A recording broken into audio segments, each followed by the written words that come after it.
চট্টগ্রামের international convention সেন্টারে অনুষ্ঠিত হচ্ছে বিএনপির কর্মসংস্থান ও বহুমাত্রিক শিল্পায়ন নিয়ে তারুণ্যের ভাবনা শীর্ষক কর্মশালা। এই মুহূর্তে সেখানে আছেন রিপোর্টার ফেরদৌস লিপি। সরাসরি যাচ্ছি তার কাছে। সহযোগী সংগঠন, যুবদল, স্বেচ্ছাসেবক দল এবং ছাত্র দলের আয়োজনে তারুণের ভাবনা যে দুদিন ব্যাপী উৎসব, সেই উৎসবের আজকে প্রথম দিন এই যে ইন্টারন্যাশনাল কনভেনশন হলে কিন্তু তরুণের ভবিষ্যৎ ভাবনা আছেন বিএনপি স্থায়ী কমিটির সদস্য আমির খসরু মাহমুদ চৌধুরী সহ সরকারি বেসরকারি যে বিশ্ববিদ্যালয় আছে সেই বিশ্ববিদ্যালয়ের শিক্ষকরা যেমন আছেন তেমন কিন্তু বিশিষ্ট জনরা আলোচনা করছেন এবং এখানে প্রায় 800-এর উপরে আমরা দেখেছি যে তরুণরা রেজিস্ট্রেশন করেছেন। তারা কিন্তু এই যে সেমিনার সেখানে অংশগ্রহণ করছেন।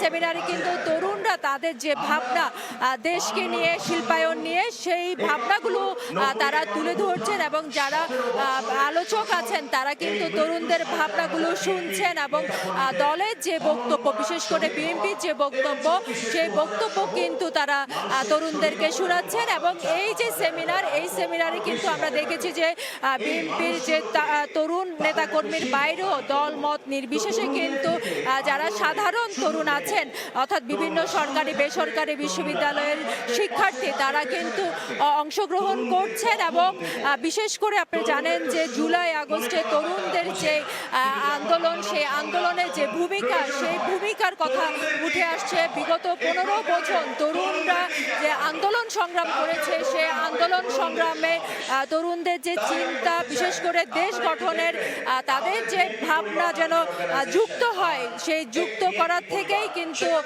বিএনপির এই ধরনের আয়োজন করেছে। তবে বিএনপির নেতারা বলছেন যে আজকের যে আয়োজন, সেই আয়োজনে কিন্তু এখানে দলমত নির্বিশেষে তরুণদের সব ধরনের তরুণদের অংশগ্রহণে কিন্তু তারা এই সেমিনার আয়োজন করছেন। এবং আগামীকাল চট্টগ্রামের ঐতিহাসিক যে পোলো গ্রাউন্ড মাঠে সেখানে কিন্তু তারুণ্যের যে মহাসমাবেশ সেটা অনুষ্ঠিত হবে। সেখানে উপস্থিত থাকবেন প্রধান অতিথি হিসাবে বিএনপির মহাসচিব মির্জা ফখরুল ইসলাম আলমগীর। তো এই ছিল আমার কাছে চট্টগ্রাম থেকে এখনো পর্যন্ত সর্বশেষ।